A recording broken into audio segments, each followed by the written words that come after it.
Nampak nota saya kongsikan? Nampak Ustaz. Kalau boleh Okey. co-hostkan Kak Syida satu lagi tu. Ke Kat situ handphone. satu lagi. Senang sikit nak mute kalau dia orang tak off ke lupa off ke mic dia ke handphone. Okey Kak, dah. Oh, Dan okey, ya, okey, alhamdulillah. okey, syukur pada Allah. Jadi kita boleh mulakan. Okay. Perbesarkan sikit bagi siapa-siapa tak ada nota. Okey. Kak Syida ada apa-apa ke nak dimaklumkan? Assalamualaikum warahmatullahi wabarakatuh. Assalamualaikum warahmatullahi wabarakatuh. Alhamdulillah kita telah pun masuk ke bulan yang mulia penuh barakah iaitu Ramadan Al-Mubarak. Alhamdulillah Allah masih izinkan kita untuk bersama-sama dengan Ustaz Yusof untuk walaupun Ramadan, walaupun kita sibuk tadarus, tapi Alhamdulillah kita tak nak tinggalkan tadabbur ni sebab salah satu konten untuk kita memahami Al-Quran adalah dengan tadabbur. Kalau tadarus saja tapi tidak memahami isi kandungan, tidak cuba untuk memahami, tidak ikhtiar untuk orang kata untuk merealisasikan Al-Quran itu dalam diri kita, tak ada makna, bukan tak ada makna, ada makna tapi kuranglah dapat kita punya apa kata pahala dan ganjaran di sisi Allah kan. Sebaik-baiknya kita faham, cuba faham lah, maksudnya kena duduk di kelas-kelas macam sebeginilah, macam kelas tadarus yang diusahakan Ustaz kan. Maksudnya kita cuba, Alhamdulillah dengan kehadiran Ramadan ni kita lebih mantap lah bacaan dan juga pengetahuan kita berkenaan Al-Quran. So Alhamdulillah pagi ni Kak Syida serahkan pada Ustaz untuk mulakan tugas kelas kita pagi ni Ustaz. Tafadhal Ustaz. Baik, terima kasih kepada Kak Syida dan kepada penganjur Ahsanul Amala. Assalamualaikum warahmatullahi wabarakatuh. Alhamdulillahirabbil alamin wassalatu wassalamu ala asyrafil anbiya'i wal mursalin wa ala alihi wa sahbihi ajma'in. Asyhadu an la ilaha illallah wahdahu la syarika lah وأشهد أن محمدا عبده ورسوله اللهم صل وسلم على نبينا محمد وعلى آله وصحبه ومن تبعهم بإحسان إلى يوم الدين أما بعد. Alhamdulillah, segala puji bagi Allah Subhanahu Wa Taala, kita dapat bersama-sama pada pagi ini. Kita diberi keizinan oleh Allah untuk kita berada pada bulan yang diberkati oleh Allah, pada bulan Ramadan. Semoga kesempatan yang Allah berikan kepada kita ini, kita dapat isi dengan sebaik yang mungkin. Salah satu pengisian kita di bulan Ramadan ini, yang tidak lain tidak bukan adalah kita sibukkan diri kita, penuhi masa-masa kita dengan Al-Quranul Karim. Kita sedia maklum, Al-Quran diturunkan oleh Allah Subhanahu Wa Taala adalah pada bulan Ramadan. Jadi untuk masukkan bulan Ramadan sangat tepat dan sangat sesuai kita mempelajari tafsiran ayat, kita belajar tadabbur ayat-ayat Al-Quran kerana ia berkaitan dengan Al-Quranul Karim. Kita akan melanjutkan pelajaran kita pada ayat yang ke-7 sehingga ayat yang berikutnya. Ayat ke-7 ini sampai ayat yang ke-10, kita telah sebut pada minggu lepas bahawasanya Allah Ta'ala beritahu kepada kita bahawa kita semua nanti, umat-umat yang terdahulu dan umat-umat yang akan datang, manusia ini Allah akan pecahkan, Allah akan bahagikan kepada berapa golongan? Allah pecahkan ia kepada 3. Ada 3 kategori manusia di hari akhirat. Kategori pertama terletak pada ayat yang 3 kategori ini pada ayat yang ke-7 lah. Wa kuntum a'udzubillahi minasyaitonir rajim wa kuntum azwajan thalathah. Allah kata dan kamu akan menjadi 3 kumpulan. Okey. Lepas tu Allah Taala menerangkan kumpulan yang pertama, fa ashabul maimanati ma ashabul maimanah, iaitu kumpulan golongan kanan. Okey, kumpulan pertama yang Allah sebutkan dia adalah golongan kanan. Kemudian Allah Taala bertanya kepada kita, Allah bersoal kepada kita dengan menggunakan huruf ma. Jadi pada minggu lepas kena review balik semula, tengok balik semula tentang dalam ayat ini, ayat 8 ini Allah bertanya kepada kita dengan menggunakan perkataan ma dekat sini. Jadi setelah Allah Ta'ala kata golongan yang pertama adalah golongan kanan. Maka apakah? Maka Allah kata apakah golongan kanan tersebut? Kita juga telah sebut pada minggu lepas, pertanyaan pada perkataan sebenarnya pertanyaan untuk menunjukkan ketakjuban. Allah bertanya di sini adalah untuk memberitahu kepada kita yang Allah tanya itu sangatlah azim, sangatlah bagus, sangatlah agung dan sangatlah adalah sangatlah bagus. Oleh sebab itu terjemahan kita menterjemahkan tentang fungsi Allah bertanya, maka diterjemahkan alangkah bahagianya, alangkah bagusnya golongan kanan itu. Kemudian Allah menyebutkan golongan yang kedua, wa ashabul mash'amah, dan golongan kiri. Lepas tu Allah bertanya kepada kita seperti mana golongan kanan. Tapi Allah bertanya kepada kita pertanyaan yang sama tetapi untuk fungsi kepada yang sebaliknya. Kalau tadi Allah Ta'ala cerita untuk mengagungkan dari sudut memuliakan, Allah Ta'ala bangga dari sudut bangga tentang kemuliaan darjat. Tapi ketika Allah Ta'ala tanya kepada golongan kiri, ma ashabul mash'amah. Apakah itu golongan kiri? Allah Ta'ala nak menunjuk tentang betapa teruknya, betapa buruknya golongan kiri ini.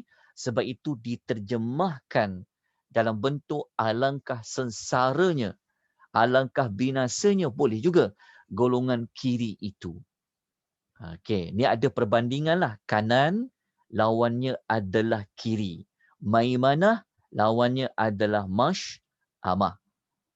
Kemudian di antara dua kumpulan ini Allah sebut kumpulan yang ketiga. Was-sabiquna as-sabiqun, dan orang yang paling dahulu yang akan mendahului. Ini adalah golongan yang ketiga. Baik, nanti kita ulang was-sabiquna as-sabiqun. Kita terus pergi kepada tafsiran untuk menguatkan maklumat pada ayat nombor 8 dengan ayat nombor 9. Dalam nota, tuan-tuan akan jumpa definisi pengertian golongan kiri dan golongan kanan. Kalau baca dalam surah Al-Waqi'ah, Allah tidak sebut tentang apakah ciri-ciri golongan kanan, tak ada. Tapi golongan kiri ada. Nanti waktu kita nak sebut tentang nikmat golongan kanan, nikmat golongan kiri, kita akan gunakan semula info yang ada pada muka surat nombor 7, ya, yang ada juga pada muka surat nombor 8. Nanti kita akan guna muka surat termasuk nombor 8, muka surat nombor 9. Nanti kita akan gunakan balik maklumat ini untuk menjelaskan tentang siapakah yang golongan kanan tersebut dan siapakah golongan kiri. Kita terus pergi kepada muka surat nombor 10. Kita tengok muka surat nombor 10. Lihat di sini. Yang jumpa tak? Menurut Al-Jalalain. Menurut Al-Jalalain. Al-Jalalain ini adalah nama kitab tafsir. Ingat, apabila kita nak tadabbur ayat, apabila kita nak faham ayat, maka kita sangat bergantung kepada tafsiran-tafsiran yang telah dibuat oleh para ulama. Maka salah satu kitab tafsir untuk kita faham ayat yang kenapa Allah kata ada ulang ma ashabul maimanah, ma ashabul mash'amah, maka dalam tafsir Al-Jalalain. Jadi kita kena tulis di nota itu Jalalain ni siapa? Jalalain ini adalah kitab tafsir yang dikarang oleh dua ulama yang nama mereka sama depannya Jalaluddin. Okey, kita lihat apa tafsiran ayat. Okey, dalam kitab tafsir Al-Jalalain, ketika mana menjelaskan pada ayat ma ashabul yamin, ini adalah kita sebut pada ayat nombor ayat nombor 8 tadi, ma ashabul yamin. Okey. Dalam kitab tafsir yang lain mengatakan, dia kata ma ashabul yamin ni kenapa ayat tu bunyi dalam bentuk pertanyaan ma? Maka dia kata merupakan bentuk ketakjuban. Bentuk ketakjuban terhadap keadaan mereka. Ketika mana pula pada tafsiran ma ashabul masy'amah, dia merujuk kepada apa? Oh, kenapa Allah Ta'ala bertanya ma ashabul masy'amah? Maka pengarang kitab ini mengatakan ia adalah bentuk penghinaan dan juga cemuhan. Dia terbaliklah. Kalau untuk golongan kanan, Allah Ta'ala bertanya adalah untuk memuliakan mereka. Sebab itu kalau jumpa pertanyaan di dalam Al-Quran, kita jangan tinggalkan bentuk pertanyaan tu. Sebab Allah yang tanya pada kita. Seolah Allah tanya, tahukah kamu apakah golongan kanan? Kamu tahu tak apa golongan kanan tu? Jadi kalau kita belajar tadabbur, kita faham ayat Quran ni, maknanya Allah nak bagi tahu pada kita, hebat golongan kanan ni, betapa bagusnya golongan kanan ni. Tapi ketika Allah tanya ma tu adalah pertanyaan. Apakah? Ketika Allah tanya pada golongan kiri, Allah Ta'ala nak mengatakan bahawa teruknya golongan kanan ni. Jadi ia adalah bentuk penghinaan dan cemuhan. Okey, jelas dekat situ. Okey, kemudian kita baca pada ayat 10 tadi, kita jumpa perkataan as-sabiquna as-sabiqun. Okey, saya minta tuan-tuan tolong gariskan ataupun bulatkan pada as-sabiqun itu ayat nombor 10 muka surat nombor 7 kan jumpa as-sabiqun. Okey, kita jumpa perkataan was-sabiqun diulang 2 kali. Was-sabiquna, lepas tu Allah ulang sabiqun as-sabiqun, 2 kali diulang. Kenapa Allah ulang 2 kali? Ini soalan pertama. Mengapakah Allah mengulangkan as-sabiqun ni 2 kali? Sedangkan dah sebut kali pertama was-sabiquna, lepas tu ulang pula as-sabiquna. Sebab apa Allah ulang 2 kali? Okey, tulis di catatan, di nota tuan-tuan dan puan-puan. Okey. Kalau diulang, kalau lafaz itu diulang kali yang kedua ataupun kali ketiga ke, kalau diulang kali yang kedua, ia menunjukkan kepada pengukuhan ataupun kepada penegasan. Kenapa Allah ulang 2 kali? Wasabiquna as-sabiqun.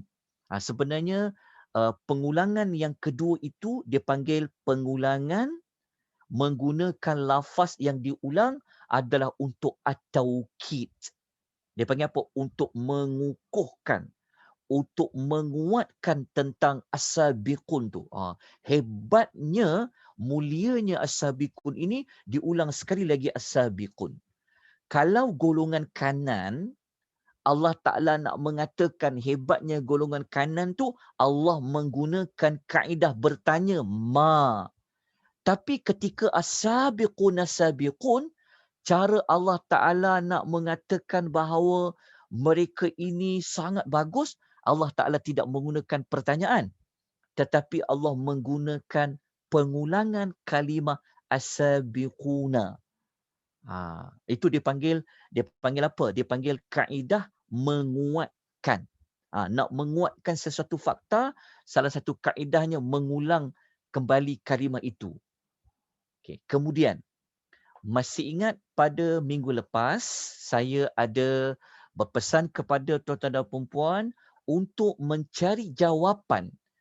Kenapa ketika ayat nombor 10, wasabiquna sabiqun, orang yang paling dahulu yang akan mendahului, kenapa Allah Ta'ala tidak menggunakan kaedah sama pada ayat 8, ma? Okey, kalau kita guna kaedah nombor 8, kalau kita gunakan kaedah 8, dia akan jadi wasabiquna masabiqun. Mungkin Allah boleh tanya masabiqun. Tapi kenapa Allah tak bertanya kepada kita? Kenapa Allah tak bertanya kepada kita? Kenapa Allah tidak timbulkan bentuk persoalan? Apakah itu as-sabiqun? Tak, Allah tak guna kaedah itu. Cuma Allah mengulang as-sabiquna, was-sabiquna. Okey, kenapa? Okey, tuan-tuan tengok nota yang saya akan tunjukkan pada tuan-tuan puan. Nota ni ada, cuma saya tengah edit lagi. Ada beberapa perkara, jadi nanti kalau ni saya kata nak bagi tapi kadang saya tak sempat nak bagi. Okey, tak apa. Kita tengok di sini notanya ya. Okey, begini. Okey. Kita tengok nota ini, nota tambahan Nota tambahan. Okey, nampak tak saya sharekan? Nampak tak nota PowerPoint ni? Nampak tak? Ada saya paparkan tak? Saya takut saya papar yang lain. Ada Okey. Kita tengok dekat sini. Okey. Okey. Macam ni. Okey, gini Okey. Okey. Main mana? Persoalan pertama tadi, ingat tak? Kita berhenti pada ayat sabiqun kan? As-sabiqun was-sabiqun. Okey, ingat tak tadi kita tanya kenapa diulang kali kedua perkataan as-sabiqun? Kenapa Allah ulang kali kedua? Kita dah dapat jawapan. Jawapannya adalah untuk apa? Ini adalah untuk penegasan. Untuk memuliakan keadaan mereka. Kalau diulang 2 kali tu maknanya untuk menguatkan tentang kedudukan as-sabiqun tu. Okey, soalan yang berikutnya adalah mengapakah golongan as-sabiqun Allah tidak menggunakan bentuk pertanyaan iaitu pada kalimah ma sebagaimana ada pada golongan kiri dan kanan. Kan kalau golongan kanan Allah Taala menggunakan ma. Golongan kiri Allah guna ma. Tapi kenapa wasabiqun Allah tak guna masabiqun? Kenapa Allah tidak bertanya? Dalam bentuk nak mentakjubkan. Sebenarnya dia seolah-olah Allah Taala bagi tahu pada kita. Kalau tadi kan Allah tanya, apakah golongan kanan kan? Macam ayat dia kita terjemah, alangkah bahagianya golongan kanan, maka apabila Allah tidak bertanya tu, maknanya nak menunjukkan bahawa tentang pertama, memang tak perlu tanya lagi lah. Memang sudah, macam kita kata memang sudah dimaklumilah tentang as-sabiqun tu. Dalam erti kata lain, untuk jawapan dia yang lain adalah sebenarnya nilai mereka ni, kedudukan mereka ini, dia lebih tinggi daripada nak bentuk bertanya. Jelas tak maksud dia? Maksudnya kenapa Allah tak tanya? Tadi kita belajar Allah bertanya kerana nak apa Allah Taala nak suruh kita takjub. Nak suruh kita merasa mengangkat kedudukan golongan kanan. Tapi pada golongan as-sabiqun ni macam dia tak dapat maknanya dia lebih tinggi daripada golongan kanan tu sehingga dia tak perlu lagi untuk dipertanyakan. Dan dalam masa yang sama dia punya darjat tu punya tinggi, maka maknanya kita kata apa, dia tak perlu sampai ditanya lah sebab dia memang sudah dimaklumi tentang kedudukan as-sabiqun as-sabiqun. Kita yang baca terjemahan, mungkin kita terlepas pandang, mungkin kita tak alert, kita tak ambil perhatian tentang perbezaan kalimah tadi. Sebab tu kita kena belajar. Sebab Quran ni dia adalah bahasa Arab. Kita baca terjemahan, dia tak dapat maklumat yang ada pada ayat Quran tu. Kalau kita baca kan, kalau kita baca terjemahan, kita tak perasan tentang pusima kat sini, tentang pusima dia kat sini. Lepas tu tak ada ma pula wasabiquna as-sabiqun. Kalau kita baca terjemahan dia. Jadi kalau kita baca terjemahan dia, kenapa Allah tidak bertanya? Soalan dia punya ni macam ni. Kalau golongan kanan tadi Allah kata, iaitu golongan kanan alangkah bahagia. Maksudnya, dia tak ada kalimah yang boleh letak pada golongan as-sabiqun ni. Kerana punya hebat mereka ni, sehingga kan tak perlu lagi untuk dipertanyakan kepada kita semua. Dapat? Ada 2 soalan dekat wasabiqun dan sabiqun. Tulis dekat situ soalan-soalan. Tulis dekat situ. Ataupun soalan-soalan tadabbur, SST. Bukan service tag. Bukan SST. Tapi soalan-soalan tadabbur. Soalan ni sebenarnya nak bagi kita full stop sekejap baca ayat. Lepas tu cuba kita cuba kita hayati. Itu soalan tu penting untuk kita dapat maklumat, kita nak faham apa yang Allah katakan. Okey, kita teruskan dengan yang berikutnya. Okey, kita pergi kepada as-sabiquna as-sabiqun. Okey, buka okey, siapa tu as-sabiqun? Nak dapat jawapan tak siapa tu as-sabiquna as-sabiqun? Okey, dalam suratul Waqiah kita tidak diberitahu oleh Allah secara jelas siapa tu as-sabiqun as-sabiqun. Ciri mereka apa pun Allah tidak bagi tahu. Tetapi ada satu ayat yang dia memberikan jawapan as-sabiqun ni ada pada kalimah ni. Kita tengok dalam nota yang saya present pada tuan-puan ni, tapi tuan-tuan kena tulis pada nota yang penuh tu lah. Okey, tuan-tuan tengok pada nota kat depan ni, saya kena bagi juga nota slide ni untuk bantu tuan-tuan dan puan-puan. Okey, cuba tuan-tuan tengok dekat nota ni kan. Okey, dekat sebelah yang kanan saya ni, kalau tengok sebelah kanan tuan-tuan puan, wasabiqun. Okey. Lepas tu bandingkan dengan wa ashabul yamin. Nampak tak kotak sebelah-sebelah? Okey. Ayat 10, okey, ayat nombor 10 sampai 24 cerita tentang wasabiquna sabiqun. Tentang siapa tu sabiqun, mereka dapat nikmat apa? Okey, tapi tentang nikmat ashabul yamin ayat 27 sampai ayat nombor berapa? Ayat nombor 40. Okey. Ini Allah susun sebenarnya dalam surah Waqiah. Cuma kita tak dapatlah buat kotak perbezaan ni, table comparison ni. Betul tak? Sebab kita baca ayat kan daripada atas turun ke bawah. Jadi cara nak buat perbezaan, kita biasanya orang menggunakan kaedah kotak lah. Jadi tuan-tuan kena letak macam tu lah. Kena buat dua perbandingan ayat dia. Okey. Kalau kita bandingkan antara as-sabiquna dengan wa ashabul yamin, okey, kalau kita nak tahu tentang kedudukan yang lebih, kalaulah kita ditanya, okey, wasabiquna sabiqun dengan ashabul yamin mana lebih mulia? Mana darjat lebih mulia? Kalau ikut susunan ayat yang kita belajar tadi, tentulah golongan kanan sebab Allah sebut dulu. Kan kalau kita nak merujuk kepada susunan ayat, ayat nombor 8 kan Allah sebut kanan dulu, barulah golongan ayat nombor 10 as-sabiquna sabiqun. Tetapi kita jawab sudut lain. Kita jawab macam mana? Oh, jawapan dia kenapa as-sabiqun was-sabiqun ni lebih mulia daripada golongan kanan? Kita jawab, hujah pertama, Allah Taala tak perlu tanya lagi. Allah Taala tak tanya tentang was-sabiqun ni siapa. Sebab tu Allah tak gunakan mas-sabiqun. Nampak tak? Kita dah jawab tadi. Yang kedua, Allah Ta'ala ulang 2 kali perkataan wasabiquna sabiqun. Itu cara nak jawab. Cara kita nak beri jawapan. Nak membezakan antara kemuliaan wasabiquna dengan ashabul yamin, golongan kanan. Dan jawapan yang ketiga, kita katakan bahawa as-sabiquna sabiqun ini dia lebih mulia daripada ashabul yamin kerana Allah Ta'ala menyebut mereka ini tentang nikmat. Mereka dapat nikmat apa, balasan apa, Allah sebut mereka dulu. Sebab itu kalau kita tengok, ayat nombor 11, bermula ayat nombor 11, 12 sampai 24, Allah fokus tentang wasabiquna sabiqun dulu.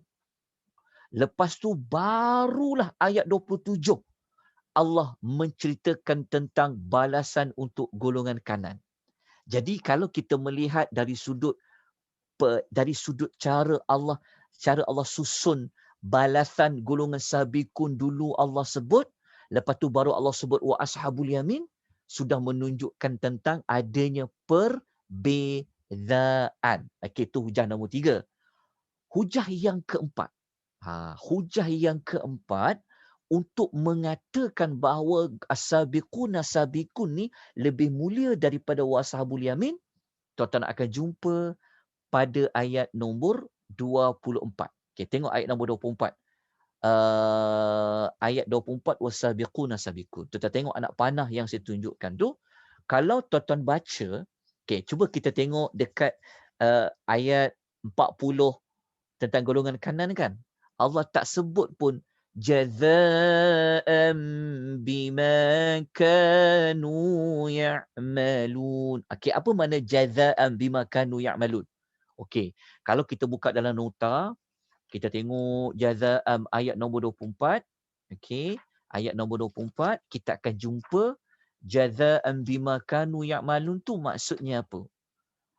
Jazaa'an bima kanu ya'malun. Okey, kita pergi ayat nombor 24. Ayat 24, Allah sebut golongan kanan ni dia ada ciri yang istimewa. Bukan golongan kanan. As-sabiqun ni dia ada satu ciri yang Allah tak sebut pada golongan kanan. Apa beza dia? Dekat perkataan jazaa'an bima kanu ya'malun, Allah kata jaza' ni balasan. Bima kanu ya'malun, bagi apa yang telah mereka dah buat. Maknanya ayat 24 ni Allah sebut tentang satu perkara, golongan as-sabiqun ni hujung dia 24 tu Allah kata mereka dapat pada nikmat 23, 22, 21, semua itu sebab mereka dah buat sesuatu. Sebab mereka dah beramal, mereka dah buat sesuatu yang mereka lakukan. Tetapi pada golongan kanan, selepas Allah sebut nikmat, mereka dapat apa? Tapi Allah tak sebut pun tentang perkataan mereka dah buat sesuatu. Sebenarnya, memang golongan kanan ni dah buat, dah amal. Tapi kenapa Allah tidak sebut secara jelas tentang mereka ni dapat semua nikmat itu sebab dah beramal? Seperti mana golongan as-sabiqun. Kenapa? Maknanya kenapa tak ada kalimah jazaa'an bima kanu ya'malun? Ya'malun tu, ya'malun ni maknanya, ayat tu maknanya mereka telah melakukan, mereka telah mengerjakan. Kenapa dekat golongan kanan selepas ayat 40 tak ada disebutkan dengan perkataan mereka telah kerjakan? Menunjukkan apa? Menunjukkan golongan as-sabiqun ni dia memang banyak buat amal sehingga kan Allah catat karakter mereka ini dengan perkataan jazaa'an bima kanu ya'malun. Tapi pada golongan kanan, Allah tak sebut pun perkataan jazaa'an bima kanu ya'malun. Menunjukkan bahawa amalan yang dilakukan golongan kanan tak sama dengan as-sabiqun. Tak sama tu tentulah dari sudut banyaknya kebaikan. Jadi Allah Ta'ala nak bagi tahu pada kita banyaknya kebaikan yang telah dibuat oleh as-sabiqun ni sehingga Allah meletakkan perkataan jazaa'an bima kanu ya'malun, tapi Allah tak sebut pada golongan kanan. Nampak tak perbezaannya? Okey, kita baca mungkin kita tak perasan. Tapi kalau kita buat perbandingan, susun ayat, letak satu golongan sabiqun belah kanan, ashabul yamin letak baik kotak belah kiri, kita akan nampak perbezaannya. Dia sebab itulah Quran ni dia Allah Ta'ala dia sampaikan mesej pada kita. Dia bagi tahu pada kita. Tapi kalau kita tak belajar, mungkin kita tak ada teknik untuk mengenal perbezaan-perbezaan, kita akan terlepas pandang. Tapi kalau kita baca dekat sini, kita nampak, hebat as-sabiqun ni.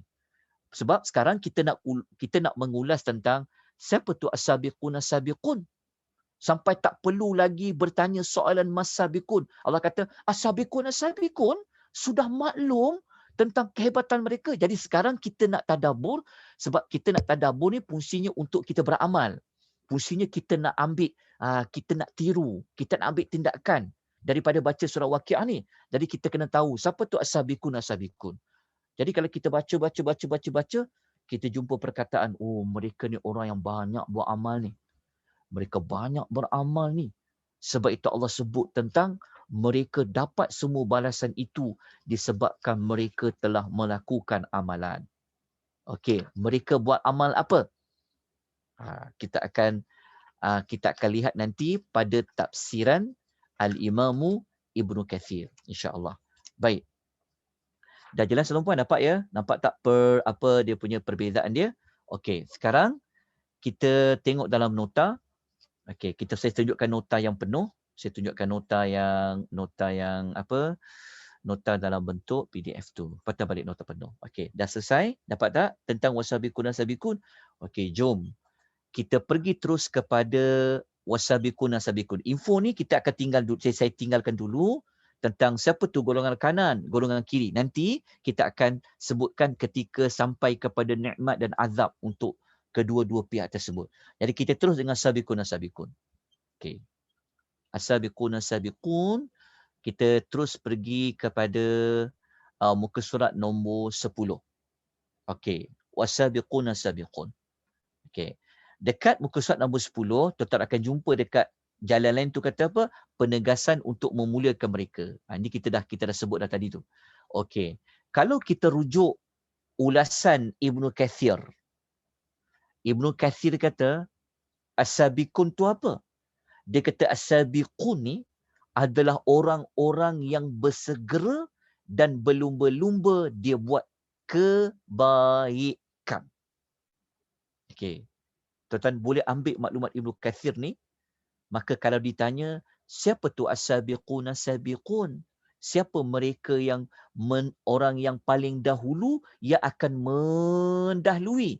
Maka kalau kita tengok tafsir Ibnu Kathir, dia adalah orang-orang yang bersegera dan berlumba-lumba untuk melakukan kebaikan. Ada dalil lain dalam Al-Quran, Allah sebut tentang orang yang berlumba-lumba ni. Contohnya dalam surah Al-Imran, ayat nombor 133, jumpa tak perkataan wasari'u. Bulatkan pada perkataan wasari'u. Wasari'u ni maksud apa? Wasari'u ni maksudnya bersegera. Bersegeralah kamu kepada mendapat keampunan Allah dan mendapat syurga. Jadi orang yang bersegera, macam ni, kalau orang bersegera buat kebaikan, tentu dia akan paling depan, betul tak? Kan? Orang yang bersegera, orang yang cepat-cepat mengambil tindakan, maka dia tentulah yang akan siap dulu. Dialah akan selesai dulu. Maka orang yang bersegera, tentu dia akan mendahului orang lain. Jadi apabila dia mendahului orang lain, cara nak mendahului orang lain macam mana? Maka dia kena bersegeralah. Macam kita katakan, okey, kita nak khatam Quran. Siapa yang akan khatam paling cepat, paling dahulu kan? Maka dia kena segeralah.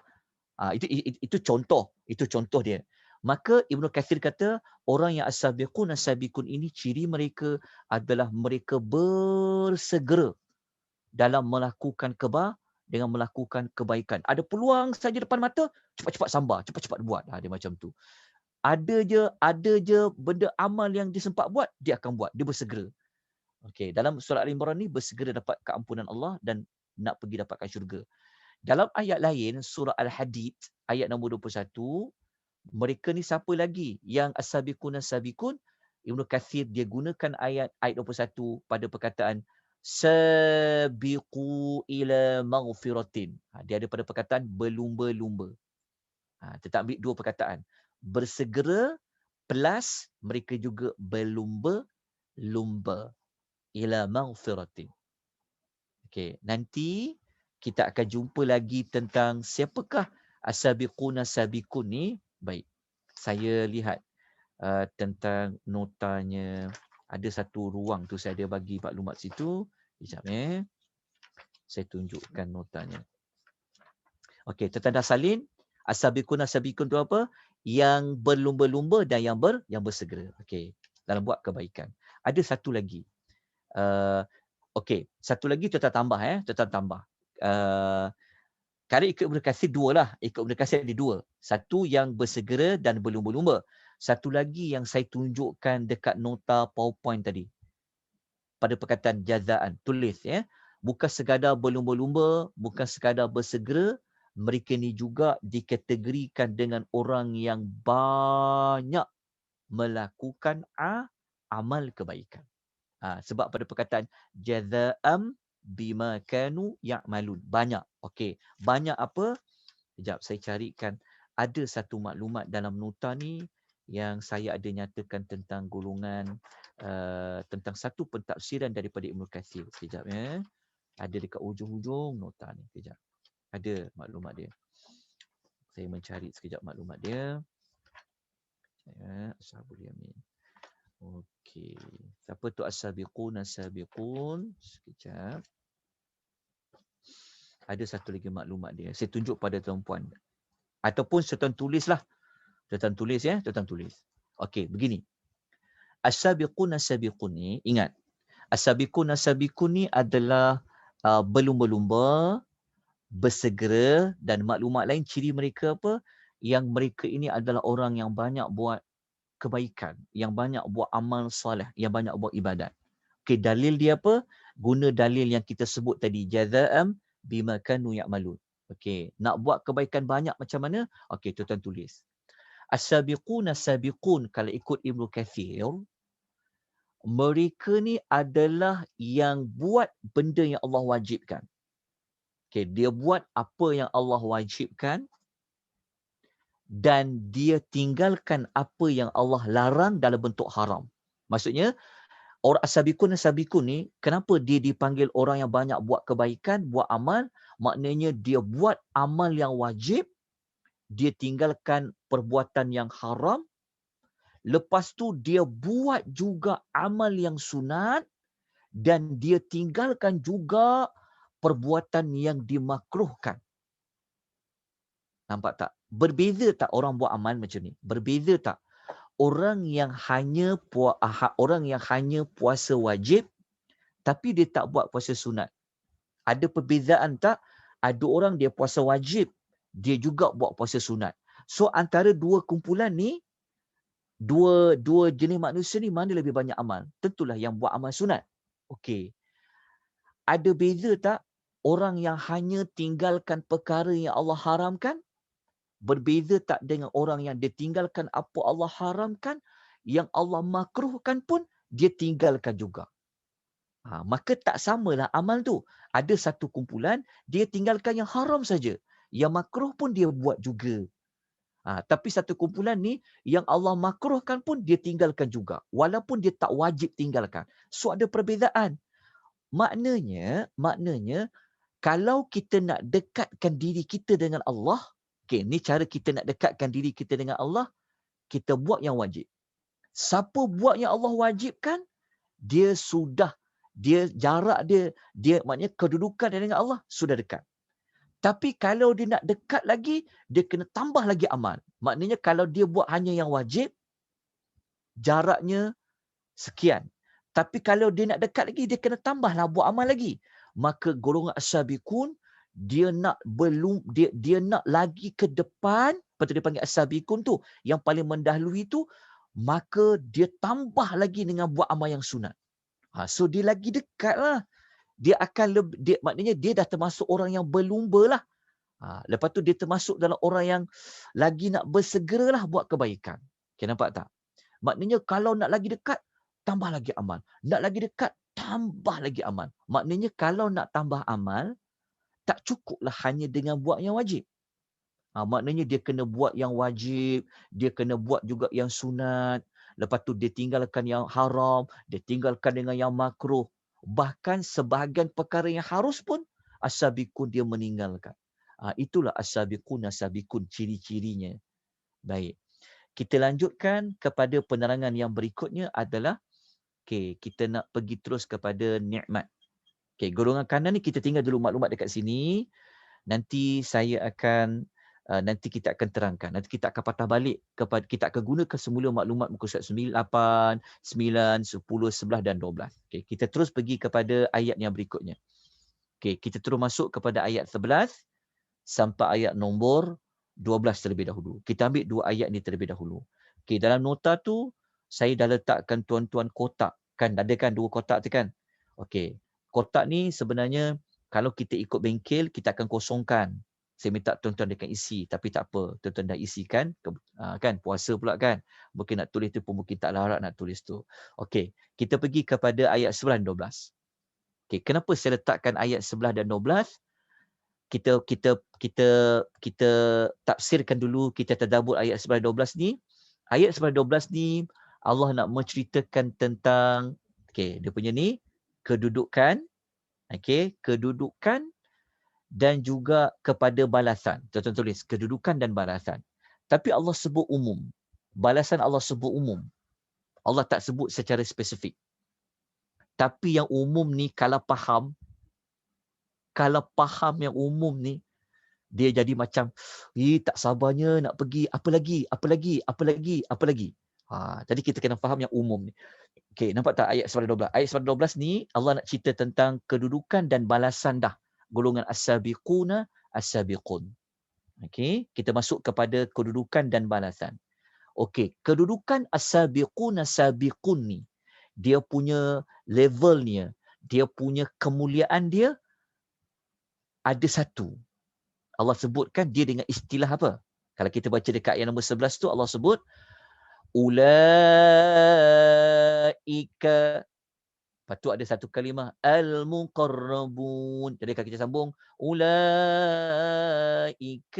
muqarrabun. Mereka itulah. Ulaika, mereka itulah tu siapa? Mereka tu siapa mereka tu? Mereka ni kan dia adalah ganti nama. Tetapi dia merujuk kepada isyarat. Allah kata, mereka. Kita kan kalau dalam bahasa kita pun, kalau kita nak kata awak, dia, kan kita guna macam isyarat kan? Okey, kenapa Allah gunakan perkataan ulaika, mereka? Kalau kita kata mereka tu macam jauh je. Betul lah. Dia adalah isim isyarah yang menunjukkan, isyarat menunjukkan jauh. Tengok mereka, tengok, kalau kita kan tengok mereka tu, tengok mereka. Kan mereka ni macam jauh. Okey, dia macam jauh. Tapi nanti kita akan ulas kenapa guna ulaika. Okey. Kita tengok dulu perkataan ulaika al-muqarrabun. Okey, mereka itulah al-muqarrabun. Al-muqarrabun, okey, al-muqarrabun maknanya adalah orang yang didekatkan kepada Allah Subhanahu. Ayat dia sebenarnya adalah orang yang didekatkan. Didekatkan dengan siapa? Tentulah didekatkan dengan Allah. Okey. Kita nak ulas dua perkataan. Ulaika dengan al-muqarrabun. Okey. Al-muqarrabun maknanya yang didekatkan kepada siapa? Yang didekatkan dengan siapa? Dengan Allah, kepada Allah. Okey. Lepas tu ulaika. Kalau kita lihat kan, dia ada macam kontradik tau. Kontradik dekat mana? Okey, ketika Allah kata ulaika, Allah menggunakan isyarat yang jauh. Mereka itulah. Dia ulaika ni dia isyarat yang jauh. Kan? Tapi Allah kata al-muqarrabun. Mereka tu didekatkan kepada Allah. Okey. Sebenarnya kenapa Allah guna mereka itulah? Lepas tu Allah kata mereka itulah tu macam isyarat jauh kan. Kalau kita kata, kau tengok tu, mereka tu yang didekatkan. Jadi macam agak tadi kata dekat, kemudian guna isyarat jauh. Okay, sebenarnya Allah Ta'ala menggunakan ulaika ni, Allah Ta'ala kata mereka itulah, menunjukkan macam jauh kan. Sebenarnya bukan jauh dari sudut darjat. Bukan jauh dari sudut dengan Allah tu. Tetapi Allah nak kata jauh kat mana? Tulis. Jauh dari sudut perbezaan darjat dengan golongan lain. Itu sebenarnya. Ulaika tu dia isyarat yang menunjukkan jauh. Tapi jauh tu bukan jauh dengan Allah. Jauh dekat situ nak menunjukkan bahawa jauh perbezaan dengan kumpulan yang lain. Maknanya kalau nak dibandingkan dengan golongan kanan, jika nak dibandingkan hubungan dia dengan Allah, maka Allah kata Allah kata berbeza sangatlah dengan as-sabiqun. Jadi Allah kata ulaika. Okay, dah dapat dah? Jauh tadi jauh apa? Kenapa isyarat tu menunjukkan jauh? Nak mengatakan bahawa jauh perbezaan darjat dengan grup yang lain. Dengan kumpulan yang lain. Okey. Al-muqarrabun adalah yang didekatkan dengan Allah Subhanahu wa taala. Okey, faham kot ayat nombor 11 ni? Maknanya Allah nak cerita tentang kedudukan mereka. So macam mana nak dekat dengan Allah? Kalau kita nak baik dengan seseorang kan, tentulah kita kena buat banyak kebaikan, kita bodek ke, kita bagi hadiah ke, betul tak? Kita dengan Allah, Cara kita nak dekat lagi dengan Allah dengan amal soleh. Macam kita ambil definisi Ibn Katsir tadilah. Kita bukan saja yang wajib, buat lagi yang sunat. Buat lagi. Lagi banyak buat, lagi ada kualiti amalan itu, lagi dekat dengan Allah. Okey, lagi dekat. Okey, ulaika al-muqarrabun. Jadi itu adalah ciri yang pertama lah. Kedudukan. Kita sebut dulu tentang kedudukan. Dekat dengan Allah. Al-muqarrabun. Jadi, kalaulah hamba itu dah dekat kedudukannya dengan Allah, kan? Kalau kita panggil dekat dengan Allah, jadi macam mana hubungan dia? Maknanya kalau dia dekat hubungan tu kan, nak minta apa senang kan. Kalau kita dekat dengan orang kan, kita kan kalau kita nak minta pertolongan seorang, kita akan cari siapa orang yang rapat dengan orang tu. Siapa orang rapat dengan orang tu. Tapi kalau kita ni, bayangkan, kalau kita dekat dengan seseorang pun, kita kata macam kita kata, oh dia ni orang kanan orang tu. Oh dia ni PA dia. Oh dia ni setiausaha sulit dia kan. Kalau dia lagi dekat dengan empunya badan tu, maknanya lagi senanglah untuk dapat segala pertolongan. Tapi bayangkan kalau kita dekat dengan Allah, lagi hebat kedudukannya daripada kita rapat dengan mana-mana manusia. Ini kita dekat dengan Allah. Ulaika al-muqarrabun. Oh, dapat pangkat ataupun kita kalau dapat pangkat al-muqarrabun ni, satu nikmat yang sangat besar. Bukan senang tahu nak dekatkan diri kita dengan Allah. Tapi kita ada peluang nak dekatkan diri kita dengan Allah SWT. Okay, kita masuk ayat yang ke-12. Ayat 12, saya minta tuan-tuan dan puan-puan bulatkan pada perkataan An-Na'im. Fi jannatin na'im. Fi, maksudnya kalau mereka dah dekat dengan Allah, ni ayat nombor 12 ni Allah cerita tentang mereka dah berada di dalam mana? Mereka sudah berada di dalam syurga. Allah kata fi jannatin na'im. Fi ni maknanya mereka Allah Ta'ala bawa. Kata mereka sudah berada di dalam mana? Fi jannat, fi dalam. Maknanya sudah berada dalam mana? Jannatin. Berada dalam syurga. Syurga apa? An-na'im. Okey, An-na'im. An-na'im adalah perincian kepada jannat. Jannat tu apa? Jannat tu ada apa? Jannat tu apa? Jannat itu syurga. Yang syurga itu apa? An-na'im. An-na'im ni adalah yang penuh kenikmatan. Okey. Saya minta tuan-tuan dan puan-puan buat catatan. Tuan-tuan buat catatan. Okey, soalan dia. Saya akan kemukakan soalan pada tuan-tuan dan puan. Tulis soalan dia. Soalan dia adalah macam ni. Tuan-tuan dah bulat perkataan An-na'im. An-na'im. Baik. An-na'im ni maknanya kenikmatan yang banyak lah. Yang penuh kenikmatan. Okey. Tulis soalan dia. Apakah perbezaan ataupun apakah perbezaan di antara perkataan nikmat perkataan an-ni'mah, nikmat dengan an-na'im. Contoh macam ni. Pernah jumpa tak perkataan nikmat, nun ain min ta. Macam kita baca surah Duha kan. Wa amma bi ni'mah kan, bi ni'mah. Nikmat lah. Apa beza perkataan ni'mah dengan na'im? Apa beza dia? Ayat ni Allah kata tak fi jannatin ni'mah kan? Tak, Allah kata fi jannatin na'im. Ada beza. Okey, apa beza ni'mah dengan na'im? Tulis dia punya perbezaan dia. Okey. Kalau jumpa di dalam Al-Quran, Allah menggunakan perkataan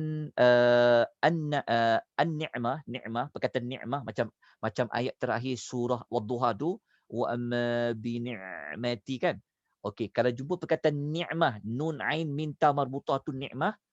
Okey, kalau jumpa ni'mah, dia merujuk kepada nikmat yang ada di dunia. Zahir ke batin. Tulis. Perkataan ni'mah digunakan oleh Allah di dalam Al-Quran yang merujuk kepada nikmat yang ada di dunia.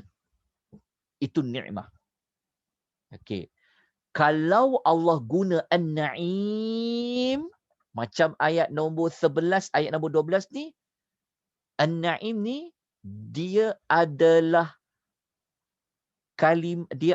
nikmat yang hanya ada di hari akhirat. Terus. An-na'im adalah nikmat yang hanya dikaitkan dengan nikmat yang ada di hari akhirat.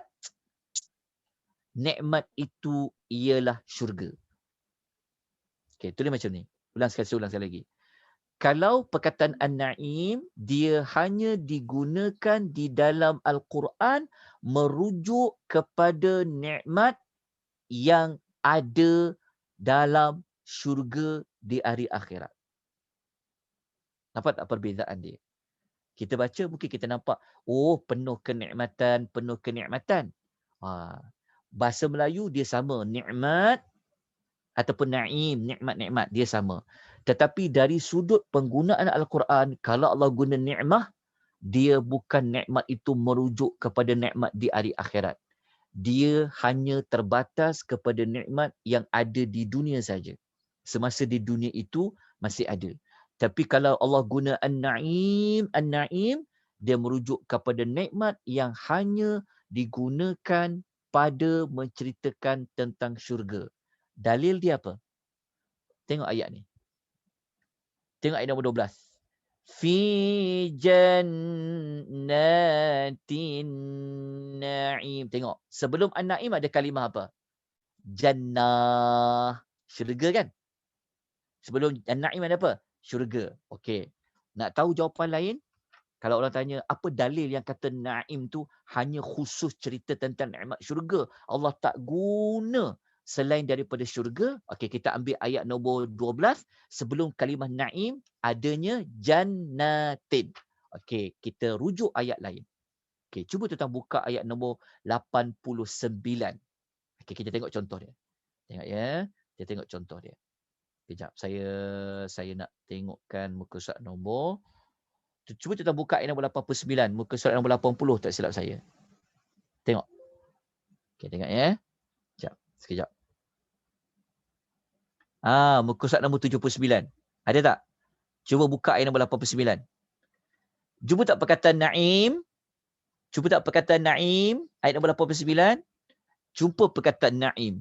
Tapi sebelum Allah sebut na'im, Allah sebut apa sebelum tu kalimah na'im? Jannatun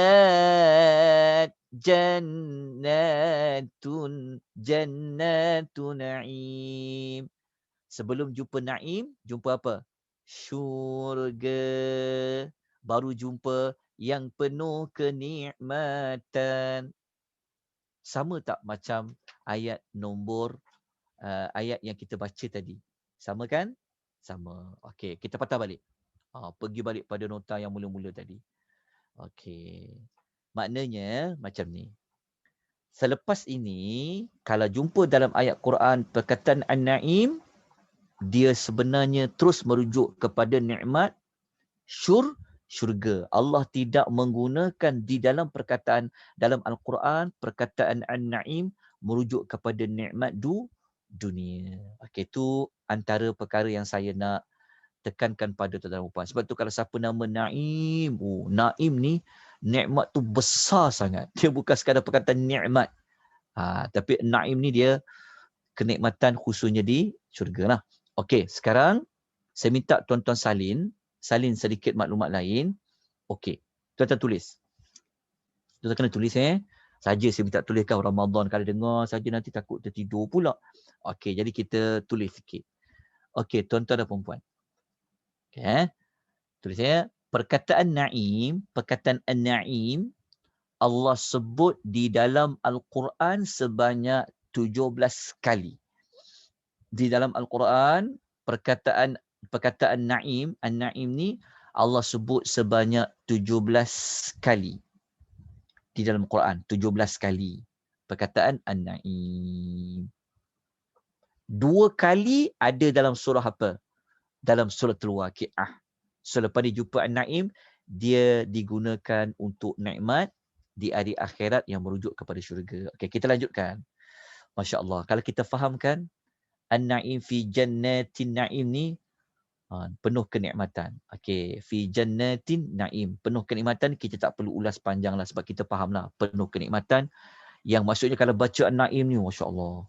Dia nikmat syurga ni, nikmat syurga ni. So kalau nikmat syurga ni, so kita akan bertanya-tanya lagi. Apa tu? Apa lagi contoh-contoh An-Naim? Apa contoh-contoh An-Naim? Kita pergi kepada ayat berikutnya. Ayat berikutnya, sebelum Allah cerita kepada kita, Allah Ta'ala biarkan kita dulu sebelum cerita nikmat tadi. Sebab apa? Sebab Allah dah cerita dah nikmat tadi ni. An-Naim tadi. Tapi Allah sebut secara umum. Tapi siapa yang faham An-Naim ni, maknanya syurga yang penuh kenikmatan. Okey. Allah nak bawa kita pergi mana? Sekarang, kita tengok Allah nak bawa kita kepada, nak tahu tak? Mereka ini berapa ramai? Kita belajar tentang jumlah dulu.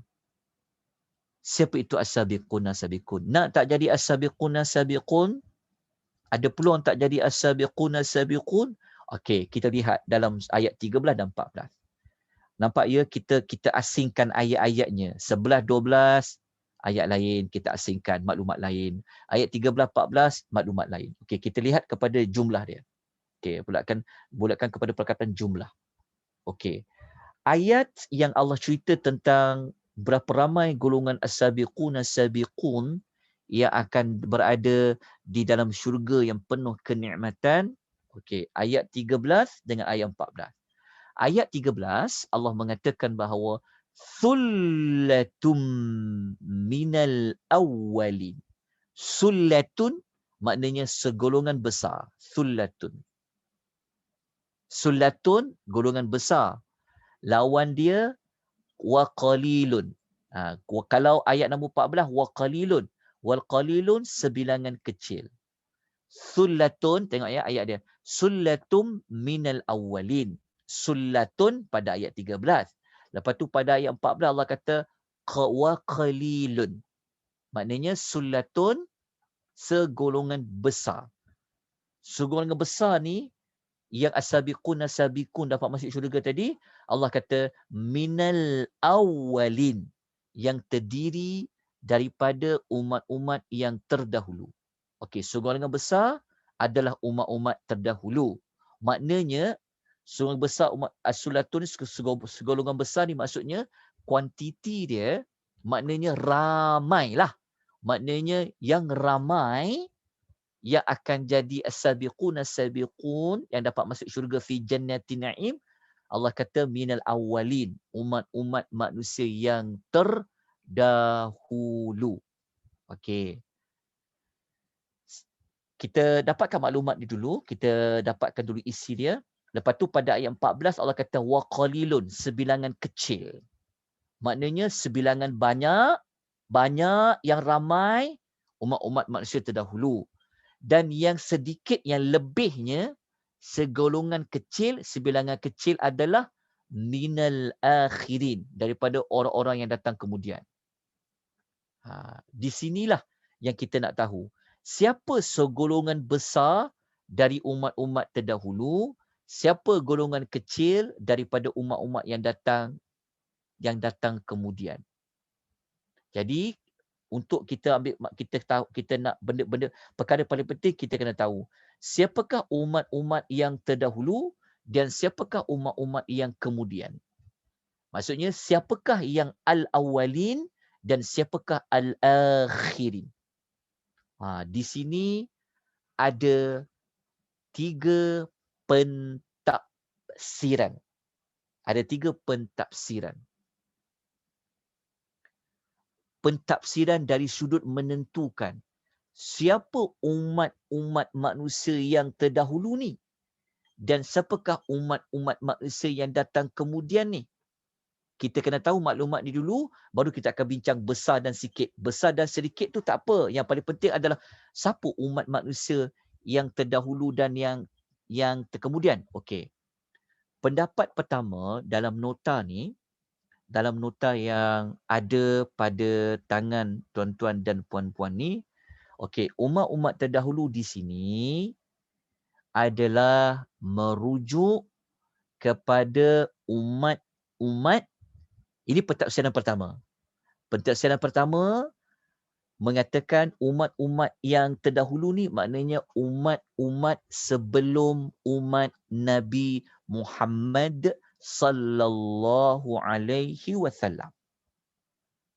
Maknanya, faham tak? Umat-umat terdahulu ni, pentafsiran pertama kata adalah merujuk kepada umat-umat yang sebelum umat Nabi Muhammad sallallahu alaihi wasallam. Maknanya umat-umat Nabi Isa naik sebelum tu. Maknanya sebelum sampai kepada umat Nabi Muhammad sallallahu alaihi wasallam. Itu umat-umat terdahulu. Umat-umat terkemudian, pentafsiran pertama mengatakan yang terkemudian tu maksudnya umat Nabi Muhammad lah sampai hujung zaman. Okey. Orang-orang terkemudian tu siapa? Adalah umat-umat Nabi Muhammad sallallahu alaihi wasallam sampailah akhir zaman. Okey. Kalau kita ambil ayat ni, maknanya segolongan besarnya umat-umat yang sebelum umat Nabi Muhammad ke? Ya, kalau ambil tafsiran satu, sikit je ke orang-orang yang datang kemudian sebab dia adalah umat Nabi Muhammad.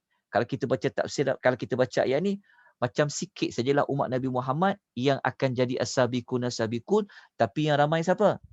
Yang ramainya adalah golongan umat-umat sebelum Nabi Muhammad. Itu adalah pentafsiran yang pertama. Okey, tapi kalau kita amati betul-betul, okey, cuba tengok nota ni. Saya akan paparkan nota ni. Okey. Tengok ni kejap. Okey, tuan nampak tak sini? Okey. Ya, tersambungkan. Okey. Sekejap. Saya tuan tadi. Okey. Ni kita sebut tadi kan? Ingat tak? Betul kan pentafsiran Pentafsiran sekumpulan orang di umat-umat terdahulu, maksudnya umat sebelum Nabi Muhammad, al-akhirin daripada umat Nabi Muhammad. Maknanya kalau kita baca ayat tu macam sikit je lah umat Nabi Muhammad as-sabiqun tu. Yang ramai umat terdahulu. Okey. Kalau kita perhalusi, sebenarnya tak. Sebenarnya ramai umat Nabi Muhammad walaupun sebut sikit. Sebab apa? Macam ni. Sebenarnya jumlah Nabi dan Rasul ramai. Dalam riwayat, Nabi saja ada 124,000, Rasul ada 315 orang. Okey, jelas tak? Faham tak? Okey, kalau kita ambil ayat nombor 13 tadi kan. Sebilangan besar yang akan masuk syurga bagi as-sabiqun as-sabiqun ni, sebilangan besar dia adalah umat-umat sebelum Nabi. Maknanya kalau kita ambil jumlah Rasul 314, 315 kan, ataupun kita ambil Rasul 25 lah. 25 ni yang kita tahu namanya. Okey, maknanya 24 Rasul yang maknanya Rasul yang 24 termasuklah umat-umat 24 Rasul ni yang akan jadi as-sabiqun as-sabiqun. Kalau kita faham ayat macam tu. Lepas tu seorang Rasul saja, iaitu Nabi Muhammad dan umat-umatnya termasuk pada ayat yang wa qalilum minal akhirin, sebab dia umat-umat Nabi Muhammad yang hujung. Okey. Tapi kalau kita perhalusi, umat Nabi Muhammad lah sebenarnya paling ramai jadi as-sabiqun as-sabiqun. Sebab apa? Sebab 24 Rasul kongsi ramai-ramai untuk penuhi syurga tu. Tapi umat Nabi Muhammad kan 24 Rasul kan. Maknanya daripada Rasul dulu, termasuklah kepada Rasul sebelum umat Nabi Muhammad kan. Rasul dulu kan ramai. Tapi umat Nabi Muhammad, walaupun dia ada wa qalilum minal akhirin, tapi umat Nabi Muhammad itu kan lama. Umat Nabi Muhammad itu kan sebenarnya, kan umat Nabi Muhammad tu satu, umat yang sebelum ni kan ramai. Maknanya macam ni. Kalau kita faham hadis ni, sebenarnya umat Nabi Muhammad lah sebenarnya yang ramai juga yang akan masuk syurga tu. Yang jadi as-sabiqun as-sabiqun. Sebab Nabi kongsi satu, yang lain kongsi apa? Umat-umat yang terdahulu. Faham tak maksudnya? Okey, maknanya begini, memudahkan kita kesimpulan dia, kita ambil pentafsiran pertama mudah kita faham macam ni. Pentafsiran pertama, para ulama mengatakan bahawa ayat nombor 13 dan 14 ini dia berkait dengan umat-umat terdahulu sebelum umat Nabi Muhammad dengan umat Nabi Muhammad sallallahu alaihi wasallam. Itu pendapat pertama kata. Pendapat pertama mengatakan bahawa yang ramai yang akan jadi sabiqun dan sabiqun adalah umat-umat sebelum umat Nabi Muhammad. Tapi umat Nabi Muhammad SAW, dia layak juga menjadi as-sabiqun dan sabiqun. Tetapi kumpulan mereka ini adalah wa qalilun. Adalah sedikit. Ini kalau ambil pentafsiran yang pertama. Pentafsiran yang kedua kata, kita tutup dengan pentafsiran yang kedua lah mudah. Pentafsiran yang kedua kata, ayat 13 dan 14 ni bukan cerita tentang umat-umat terdahulu. Ayat 13 dan 14 ni hanya cerita tentang umat-umat Nabi Muhammad sallallahu alaihi wasallam. Faham tak? Maksudnya ayat 13 dan 14 ni, ayat itu sebenarnya nak cerita tentang umat Nabi Muhammad ini, dia terbahagi kepada dua lah. Terbagi dua tu maksudnya, umat-umat yang awal-awal masa zaman Nabi itu, mereka ini ramai yang akan jadi as-sabiqun as-sabiqun. Umat-umat terkemudian selepas zaman Nabi ni, dia adalah wa qalilun yang akan jadi as-sabiqun as-sabiqun. Maknanya pentafsiran kedua kata, ayat 13-14 ni dia tak ada kaitan dengan umat-umat terdahulu. Dia semuanya cerita tentang umat Nabi Muhammad. Maknanya umat Nabi Muhammad ni maknanya kalau yang umat yang paling terdahulu tu maksudnya umat-umat yang zaman Nabi, zaman para sahabat, itu kumpulan orang yang terdahulu. Maknanya yang layak menjadi as-sabiqun as-sabiqun ni adalah kalau kita ambil tafsiran yang kedua macam Nabi Muhammad, para sahabat yang awal-awal Islam dulu. Tapi kita yang terkemudian ni kita dalam ayat yang ke-14. Wa qalilun minal akhirin. Maknanya kita yang kumpulan yang terkemudian ni kita adalah daripada sedikit kumpulan-kumpulan yang akhir yang layak menjadi as-sabiqun as-sabiqun. Tetapi yang ramainya adalah umat-umat Islam yang mula-mula di zaman Nabi itu. Itu kalau pentafsiran yang kedua. Dapat tak perbezaan dia? Wallahu ta'ala alam. Nanti kita akan sambung minggu depan pada perincian nikmat mereka ni secara spesifik mereka buat apa di dalam syurga. InsyaAllah kita akan sambung nanti pada ayat nombor 15 dan ayat nombor 16. Ada soalan tak nak tanya? Jelas tak? Okey. Soalan. Ada pertanyaan tak? Kak Syida nak tanya soalan. Ya Kak. Okey, sebelum ni kita faham. Sebut Nur yang ada tak? Kita faham. Ya, Apakah? kejap. Okay. Kita faham.